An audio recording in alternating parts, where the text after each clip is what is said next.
Welcome to pragmatics and sociolinguistics. In this case, we'll learn about the form versus functions and utterances and how interacts speech functions, the linguistic means of saving our threatening face, and also establishing hierarchy with language. In this case, the subfield of linguistics called pragmatics. We have semantics, which looks at meanings of utterances in context, is often discussed in terms of a subfield called semantics, right?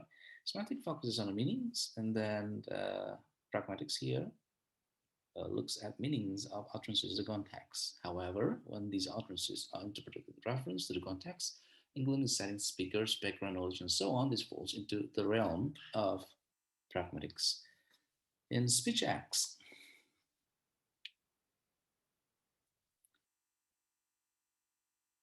one thing that many utterances may be said to do is make propositions. They do this mainly in form of either statements or questions. In examples of, I had a busy day today.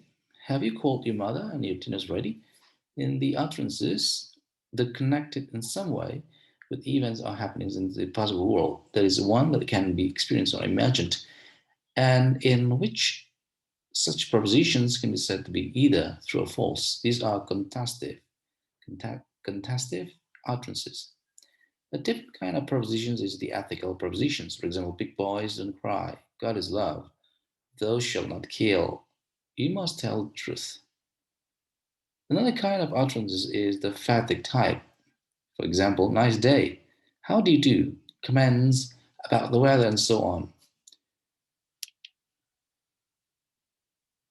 In phatic communion, the actual act of uttering is more important than the content of a particular utterance. Phatic utterances are often to create a sense of solidarity and establish contact between interlocutors rather than to convey informations.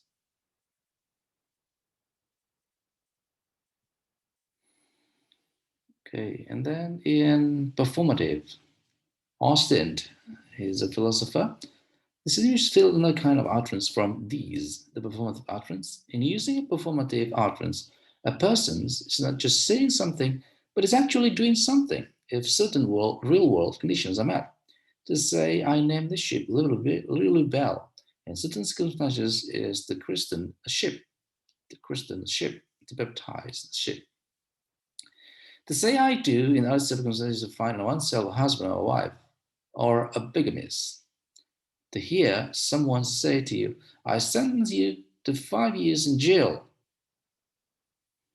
and still other circumstances to look forward to a rather bleak future. Such utterances perform acts, the naming of ship, marrying, or sentencing to prison. In these cases, before the speech acts changes in some way the conditions that exist in the world. Regulative rules.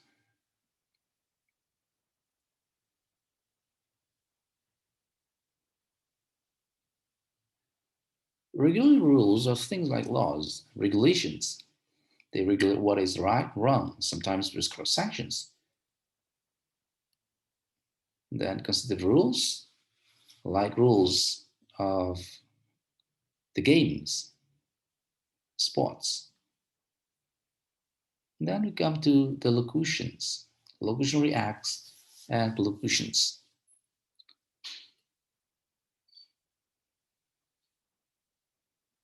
Once we begin to look at utterances from the point of view of what they do, it is possible to see every utterance as a speech act of one kind or other, that is, has having some functional value which might be quite independent of the actual words used and their grammatical arrangements. This means that we can categorize speech acts according to the functions and not their form. For instance, all the shut the window and it's cold in here, quite different in terms of how they express the request to close the window.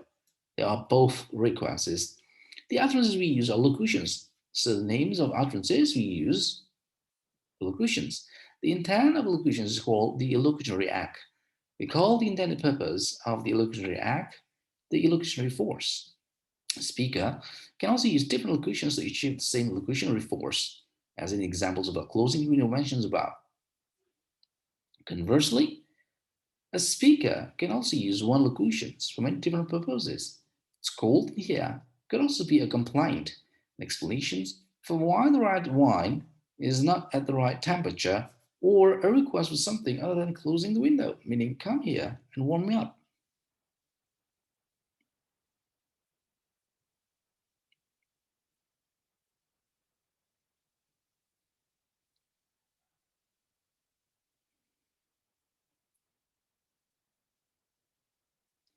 Illocutions also often cause listeners to do things. To the extent they are called as the perlocutions. If you say, I bet your darling he'll win, and I say on, or your illocutory act of offering a bet has led to my perlocutory uptake of accepting it.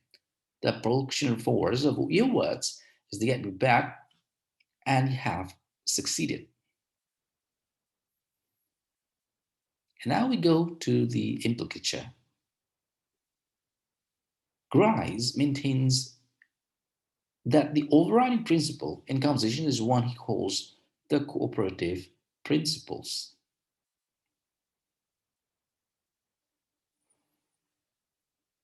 Grice lists four maxims that follow from the cooperative principle: quantity, quality, relations, and manner. The maximum of quantity requires you to make your contributions as informative as is required. The maximum of quality requires you not to say what you believe to be false and that what for which you lack adequate evidence. Relations is simple injunctions to be relevant. Manner requires you to avoid obscurity of expressions and ambiguity and to be brief and orderly. This principle and these maxims characterize idle exchanges. Grice points out that these maxims do not apply to conversations alone. He says it may be worth noting that specific expectations or presumptions connected with at least some of the foregoing maxims have their analogues in the sphere of the transactions that are not talk exchanges. I'll list briefly one such analog for each conversational category. So we have quantity, quality, and relations, and also manner. The quantity of assisting me to man a car, expecting contribution to be neither more nor less than is required. For example, optical state, I need 4 screws.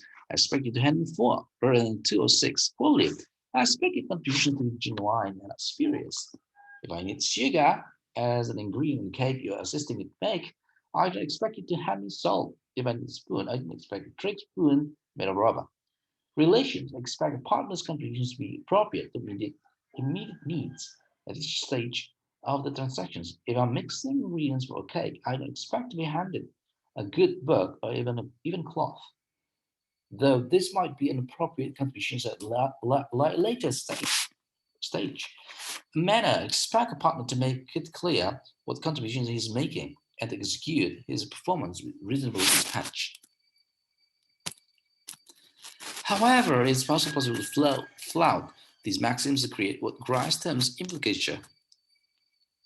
So the utterances are interpreted as the absences are relevant, and thus clear interpretations are available. Amount of petrol, there's a garage around the corner. Smith doesn't seem to have a girlfriend these days. He has been playing a lot of visits lately. The concept of cooperations is trying to make us use of the cooperative principle. Speakers are and the tanners get it by the considerations of quantity, quality, and so on, and the process of implication, which allows them to figure out relationship between the set and the asset. There's nothing special about conversations when we view it in such a way. The maxims are involved in all kinds of rational cooperative behavior. We assume the world works according to the set of maxims or rules which we have internalized, and we generally do our best to make it work in that way. Thank you.